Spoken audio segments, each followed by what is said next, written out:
సంపద ఒకవైపు కేంద్రీకృతమయ్యే కొద్దీ మరోవైపు పేదరికం, అభద్రత, పేదరికం పెరుగుతాయి.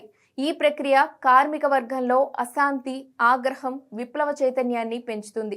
200 ఏళ్ల క్రితం కార్ల్ మార్క్స్ చెప్పిన మాట ఇది. సరళీకరణ ఆర్థిక విధానాల ఫలితంగా మన దేశంతో పాటు ప్రపంచ వ్యాప్తంగా వివిధ దేశాల్లో ప్రస్తుతం పెరుగుతున్న అంతరాల గురించి ప్రత్యేకంగా చెప్పనవసరం లేదు.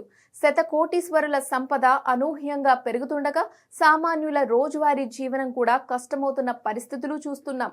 ఈ పరిస్థితి సంపన్నుల్లో సైతం ఆందోళనకు దారితీస్తోందా? కార్యక వర్గం జీవన భద్రతను కూడా కోల్పోతే తిరుగుబాటు అనివార్యమన్న మార్క్స్ చెప్పిన మాట వారిని భయపెడుతోందా? దావోస్ లో జరుగుతున్న ప్రపంచ ఆర్థిక సదస్సుకు హాజరైన కొందరు శతకోటీశ్వర్లు తమపై తక్షణమే సంపద పన్ను విధించాలంటూ వివిధ దేశాల ప్రభుత్వాలను కోరుతూ విడుదల చేసిన బహిరంగ లేఖ ఇటువంటి అనుమానాలనే కలిగిస్తోంది. 24 దేశాలకు ప్రాతినిధ్యం వహిస్తున్న 400 మంది సంపన్నులు ఆ లేఖపై సంతకాలు చేశారు. అంతటితో ఆగకుండా టైమ్ టు విన్ పేరిట ఒక వెబ్సైట్ ను ఏర్పాటు చేసి ప్రపంచవ్యాప్తంగా ఉన్న శతకోటీశ్వరులను సంతకాలు చేయాలని కోరుతున్నారు. సంపద పన్నును విధించాలన్న డిమాండ్ ను కేంద్ర ప్రభుత్వం పట్టించుకోని విషయం తెలిసిందే. తాజాగా విడుదలైన లేఖ సైతం మన దేశానికి చెందిన శతకోటీశ్వర్లు ఎవరూ సంతకాలు చేయకపోవడం గమనార్హం. దావోస్ కు హాజరైన మిత్రులారా, మనందరికీ ఇది గెలిచే సమయం అన్న పేరుతో ఈ లేఖ విడుదలైంది.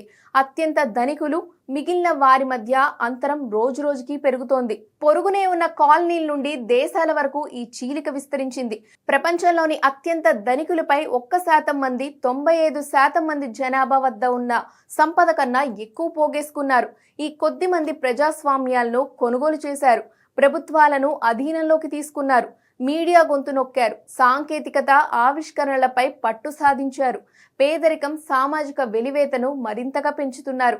మాలాంటి కొద్ది మంది వద్ద పోగుపడుతున్న సంపద సామ్రాజ్యాన్ని ప్రమాదపు అంచున నిలిపిందన్న దానిలో సందేహమే లేదు. అధిక సంపద కొద్ది మందికి అతి నియంత్రణకు అవకాశం ఇచ్చింది.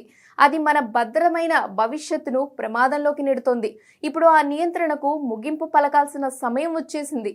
అత్యంత ధనికులపైన, అంటే మాపైన పన్ను వేయండి. ఇది ప్రజాస్వామ్యాన్ని తిరిగి పొందడానికి దోహదపడుతుంది అని లేఖలో వారు పేర్కొన్నారు.